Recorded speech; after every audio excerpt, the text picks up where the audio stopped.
So, this is kind of a new thing we're working on doing. Not necessarily a live stream, not necessarily a podcast, I guess. But anyway, I want to discuss the trail closures and some of that stuff, and basically trail etiquette. And this is our friend Dave Hellman. He owns Extreme Tours here in Moab. Go ahead and give us a rundown. Tell us about yourself. Extreme 4x4 tours and Moab Scenic Adventures. We do national park, backcountry tours, and we run the Easter Jeep Safari trails. They take them out and show them like the petroglyphs, Yeah. and all that stuff down by the river. Yep. All that fun stuff, and take them in the national parks. Elephant Hill over there where we've gone in, got knapsack and all that stuff. The same kind of deal. They do the same kind of stuff. We want to kind of discuss the whole thing with obviously there's been some closures here in the Moab area. I've tried not to discuss it on camera, but here we are. So there's been some closures. A lot of that was like trail braiding. I know they did shut some actual trails down, but a lot of it, how they got the numbers for 317 miles that they shut down, was a bunch of the trail braiding where people just were going everywhere and making roads all over the place. And the biggest thing, the biggest issue that I feel this community is having a hard time with is working together.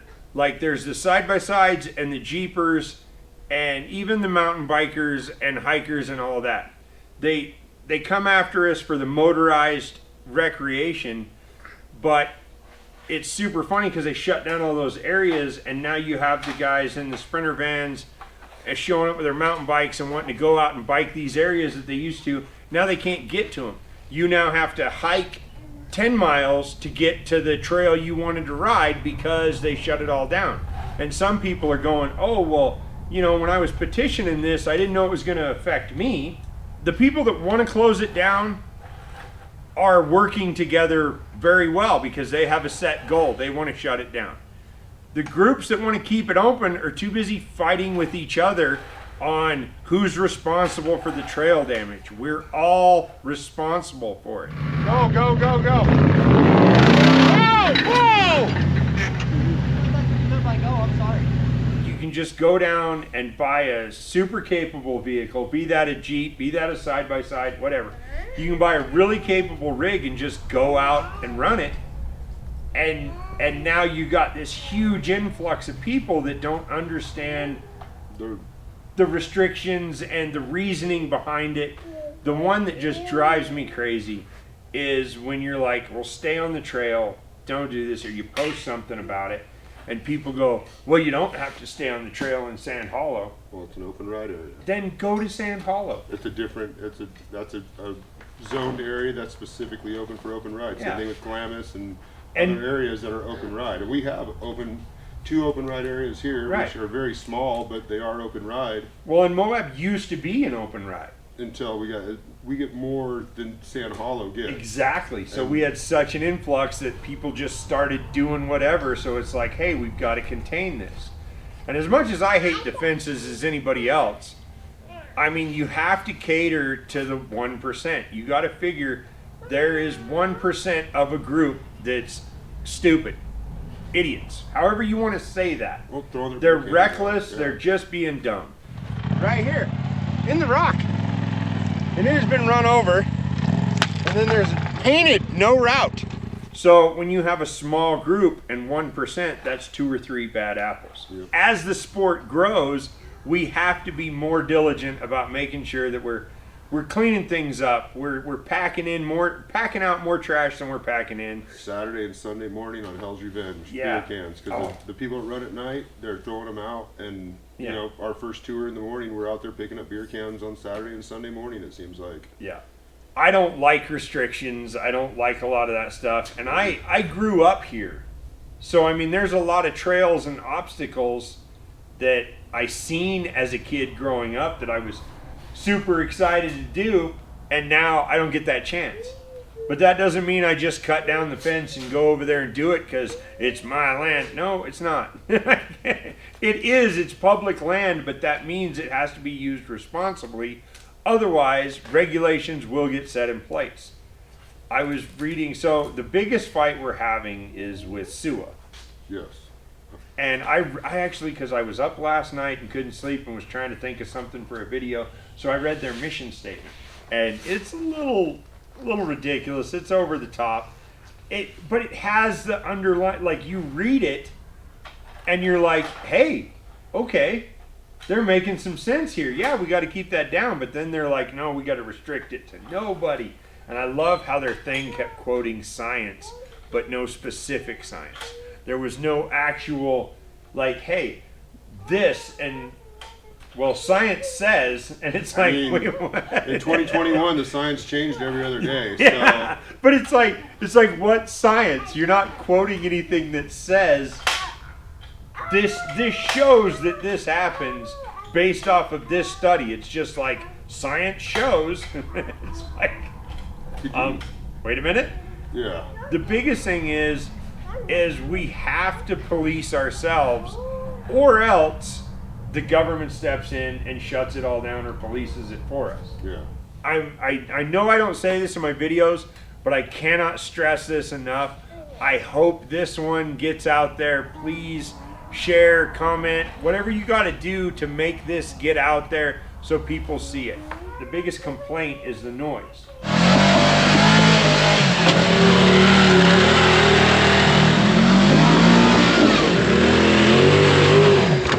And you run side-by-sides for your thing, Yep. but you guys are also running factory exhaust. That's one of my biggest complaints is, so currently at this moment I have 9 side-by-sides in my fleet. It's not a huge fleet.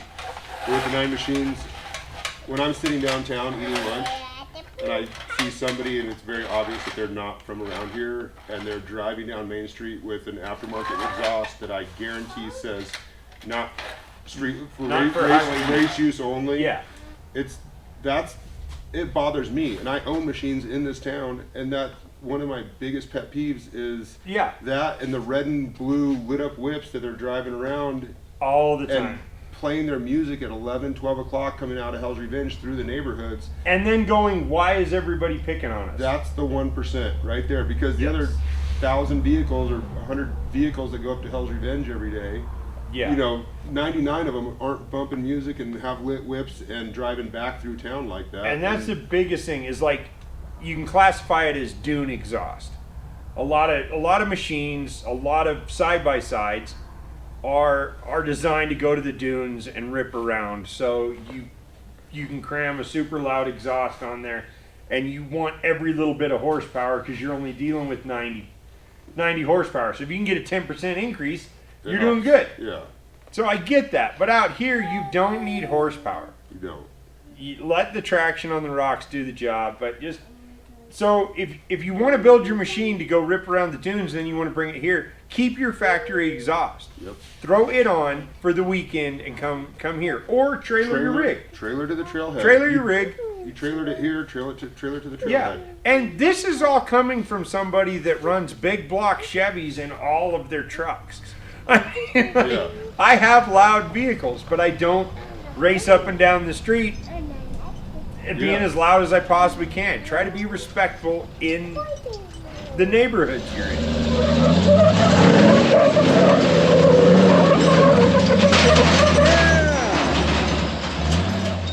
Blue Ribbon Coalition is seriously the biggest driving force behind the shutdowns of making it stop. They're actually going with lawyers and everything to fight the BLM and to fight SUA to not get things shut down.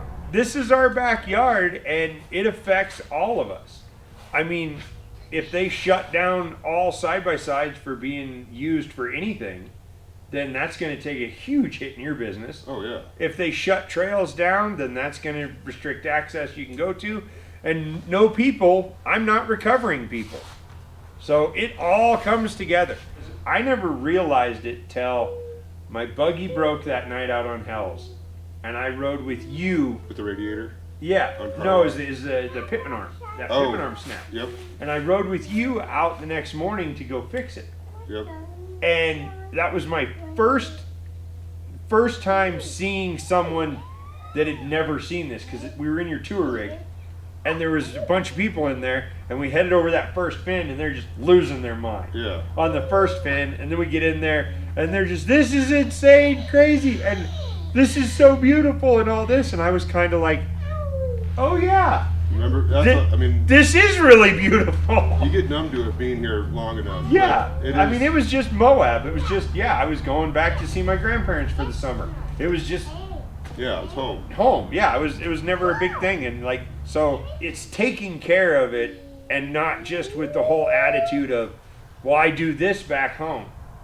Well, you're not. Well, you're not home. This is our home. Yeah, this is our home. Do you want me to throw beer cans in your front yard? Well, that was, we were out wheeling one time with an old buddy of mine from the old mechanic shop, and his buddies were in town, and they were from Louisiana, and they were trying this obstacle, and the Jeep slid over and smoked this tree, and I was like, what are you doing? And they're like, what? They're like, it's just a tree. We got 1 million of those back home. I go, we don't have that many out here. Yeah, they're old. The ones that are still standing are very old. Yeah, so it was like, hey, but that was kind of a opening my eyes to like, yeah, things are different in other areas, and that's the biggest thing we need to get across to people is you don't necessarily do what you do back home. And the Southern boys are great for coming out here and breaking stuff. Oh yeah. Because they know how to use the horsepower. Well, they don't know what traction is. This is not a horsepower environment. But I mean that's across the board. Like I said, I just feel like we spend too much time with the side-by-side versus the Jeeps. I mean, I don't care either way. But you do see more destruction and trashiness and poor trail etiquette from the side-by-side crew because I feel they're easier to get. There's people that own side-by-sides. I have a lot of my friends that are getting older that used to be dirt bike guys. They're getting into side-by-sides, but they've been riding, whether it be a dirt bike or a Jeep, they've been doing it for 30, 40 years. Yeah, me and Mike were talking about that. A lot of Jeepers are getting older and they want something more comfortable. And side-by-sides are definitely comfortable. They ride smooth. Yeah, they go anywhere. Yeah, they're super capable. And like I said, that's the thing is you can pick up a used one for way cheaper than you can pick up a built Jeep. Yeah. Oh yeah. You know what I mean? So yeah, it's that ease of getting into one. People new to the sport having a super capable vehicle is dangerous. I'm not against it, but at the same time, you need to go out and learn the rules of the area that you're in. Whether it's where you're at, or the areas you ride in, or Glamis, or Moab, or Sand Hollow, or anywhere you're going to go, you want to know what the rules are. And I think we need to reach out to the people that we're riding with, all that stuff, and just help educate, because education sticks with them, and you remember it. In the state of Utah now, to drive a side-by-side on the trails, you are supposed to go on Utah, I think it's utah.gov. Yeah, you go to... It's a course that you cannot fail. You literally, it might be 30 minutes or so, and you watch this video, and it's just an educational thing, and you can print off your little deal. If you get pulled over out on the trail in a side-by-side and you don't have this card saying that I took this education course, and it's 100% free. Yeah. Go online, you take the course, you get your card, and it's basic education, simple stuff. It's super easier than like your driver's license thing. Oh, you can't fail it. It's so much common sense. And I say that, and then I'm sure there's going to be failures, but like, you get told which ones you didn't pass. Yeah. Oh, and then you get to take it again. Yeah, I mean, you got to... Yeah. Anyways, you can't fail the test. They won't let you fail it. It's just pretty much watch the whole thing and get this education and get your card. And I believe they're going to start enforcing that this year where they can write tickets. And until they do start writing tickets and the word gets out they're doing it, that will help more people want to get, do that quick course. If you rent a side-by-side Moab, you have to sit down at the rental place now and watch that video before you go out with the machine. That's super good. The people yelling for closure are yelling louder, and there's more of them than there are of us. There's not more of them, but there's more yelling. And it's a group of lawyers, and they have more money. Yeah, and like I said, they'll get it shut down because we don't show up. They literally had multiple public open things to like go down and show your support. Nobody showed up but the people yelling for closure. So then they closed it. And like that's something where it's like, this is on you. And I hate to say that, but it's just the way it is. So support Blue Ribbon Coalition. If you get a chance, you can donate. It helps the fight. It's super easy to get a hold of them. Look them up on Instagram or Facebook. But any donations help. A portion of every single one of our tours that gets booked, $5 from every person that goes on one of our tours goes towards Blue Ribbon Coalition. I mean, Nice.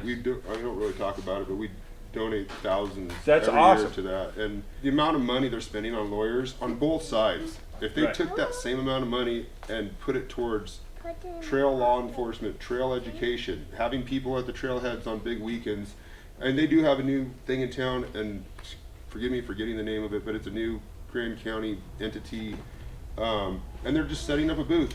I wanted to touch on that. I'm looking to do this every so often. We'll sit down with another business owner here in town, or like I said, I'd love to get the Blue Ribbon Coalition. I'd like to even invite SUA to see if they'll sit down and have a discussion on what they actually want and their goal, or if they're just after the money and shutdowns. I mean, they And want I have no problem asking them straight that that question. would be nice. So, like you said, I hope you guys enjoyed this. I think that's pretty much everything. Please, like I said, please share this if you can. Get it out there and just get knowledge out there, and hopefully that keeps somebody on the trail or helps things move forward in a positive light. So thanks for watching. Okay, thanks. Thank you very much, Will. Guess you can make a 15-minute video out of that. I hope. What do we got?